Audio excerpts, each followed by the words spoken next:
Merry Christmas to me. Hello, my baby. Hello, my honey. Hello, my ragtime gal. Sonny, kiss my wife. Baby, my heart's on fire. Power of the Primes Wave 1 just keeps rolling out, now with legend-size figures, among them Dinobot Slash, added now to the Dinobot team. But this one is said to be another female robot, which for some reason collectors keep going gaga for. Legends boxes aren't overly complicated, so there's no need to dwell long on them.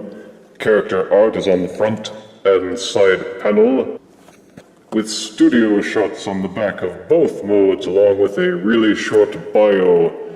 Elite Tracker always finds her target. Also shown is a small diagram of how to use the Prime Master figures, sold separately, with Dinobot Slash. Let us open the box and see how well Dinobot Slash fits in among the classic Generation 1 Dinobots.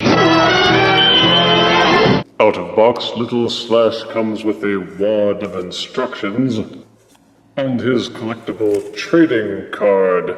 They've done away with the tech specs, and instead they tell you exactly what the figure would be like if they paired up with one of the Prime Master figures that are part of this line. In this case, Liege Maximo Slash. And apparently the power is that he convinces bots to give up locations of their allies. Oh, I give up. Sadly, Dinobot Slash does not seem to turn into a weapon or a chest plate or do anything that will allow him to actually combine with the other Dinobots as part of Volcanicus the Gestalt. So this is a standalone figure. So if you are out looking for a Slash figure with the hope that it will be part of the Combiner team, then you may as well not bother. If, however, you want this figure for what it is, then by all means, go for it. Slash looks okay as a raptor. It has the characteristic lizard head, the clawed birdie arms, and even the larger toe claws molded in. The color scheme is a match to the other Dinobot figures, with mostly metallic gray, some red, some gold, and black. It even has a transparent skull cap with visible robot parts beneath. The main body isn't as sleek as I would like. It has this gaping hole in the middle where the robot legs very obviously fold underneath, and it makes Slash look a little bit chubby. But sacrifices were made to include features. In the case of Power of the Primes, they include an opening back hatch where you can seat either a Titan Master or a Prime Master figure. Simply plug the ridge at the back of the Titan or Prime Master robot's legs into the groove inside Slash's body, and he will hold firmly in place for ride-along little dogies. There is good sculpting, and for the size, an impressive amount of attention to the detailing and the paint. They even painted the little eyes red. Even the rear leg joints remind one of Slag or Snarl, with transparent plastic caps and robot bits underneath them.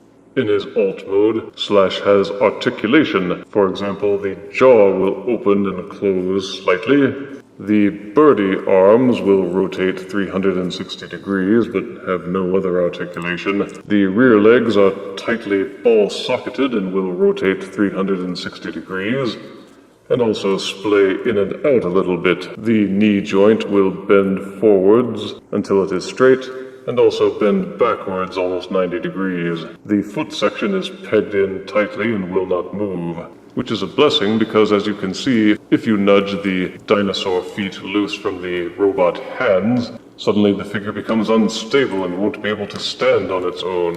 But as if by magic, when you plug them back in, the figure becomes stable. You can also raise and lower the tail a bit. Actually, you can rotate it all the way back until it's flush. But the tail kind of has to be there because otherwise the figure overbalances. So it's nice that this alt mode isn't just a brick. It would have been nice to have more arm and foot articulation, but with a legend-size figure, you take what you can get. As a legend-size figure, Slash's transformation is simple but effective. Open the hatch back, untab the entire robot front portions, the neck and the arms, until they swivel backwards. Tuck the neck inside the gap left when you open the hatchway. and then push the head down so that it lies completely inside, and reclose. It won't close all the way, but don't worry about that just yet. Spread the dinosaur legs apart a little bit, then untab the robot legs from the bottom of the body. You will see these tiny tabs on the underbelly and corresponding grooves on the insides of the legs. When transforming to dinosaur mode, be sure to push those tightly together so that they hold. But when transforming into a robot, pull them loose and unfold the legs until they are sticking out straight. You will see that the leg halves tab together rather firmly.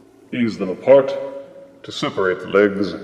From the inside of the robot shins, flip the feet out and rotate them completely forwards. Use the upper leg rotation to rotate the legs 180 degrees until the feet are pointing forwards to the robot chest. Take the tail, which is now Slash's cone head, and angle it downward until it is lying flush against the back. Untab the dinosaur feet from the robot hands, and push them until they are lying against the forearms. When transforming to dinosaur mode, you will see these tabs on the inside of the dinosaur feet. They actually plug into the robot hands when transforming, and that holds them in place. Rotate the shoulders so that the arms are facing forwards and down. Then take the dinosaur birdie arms and push them up until they're tucked away against the hips. As a robot, Slash still reminds one of a Generation 1 style Dinobot. The red, black, and gray colors are maintained. The legs are somewhat reminiscent of Swoop's, along with the slightly crested head. The arms are still very similar to Slag or Snarl in their Generation 1 forms, so there's no reason to think why this figure doesn't belong among the Dinobot team in terms of appearance. There's a bit of kibble to deal with. The dino tail just sort of hangs off of her back, and the birdie arms just sort of hang off of her butt. You can rotate them and make them slightly less obtrusive, but they're still just kind of out there. Dinobot Slash has decent articulation with a head that will rotate 360 degrees.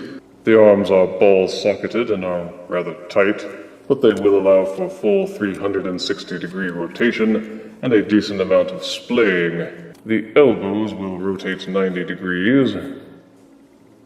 There is no articulation in the wrists or waist rotation, but the hips are fully ball-socketed and will rotate forwards and backwards and splay in and out just as much as they would for a deluxe or a leader class figure. The knees will bend 90 degrees, and the feet will tilt and rotate inwards as part of the transformation. So it's possible to get a good deal of posability and playability out of Dinobot Slash, almost comparable with a deluxe-sized figure. For size comparison, here is Legends Dinobot Slash from Power of the Primes next to Generation 1 Grimlock.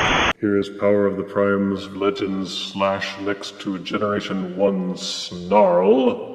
And here is Power of the Primes Legends Slash next to a novelty Christmas Grinch ornament. All in all, I find Slash to be a worthy addition to the Dinobot team. Collectors are scrambling to get them, so she is hard to find. I can see people wanting multiple versions to make a pack of raptors, same as with schools of Sharkticons or swarms of Insecticons. Positive aspects are a strong likeness to Generation 1 Dinobots with modern articulation, good detailing and clean paint applications, and good potential for army building. Negatives include some kibble in robot mode, the body is only halfway decent as a dinosaur, and you can't combine her with the other Dinobots, which I thought was the whole point of including her on the team. Nevertheless, Legends Dinobot Slash earns 8 out of 10 deaths, so you don't want to Mesozoic around with her. If you refuse me, honey, you lose me, then you'll be left alone. Oh, baby, tell them all, and tell me I'm your own.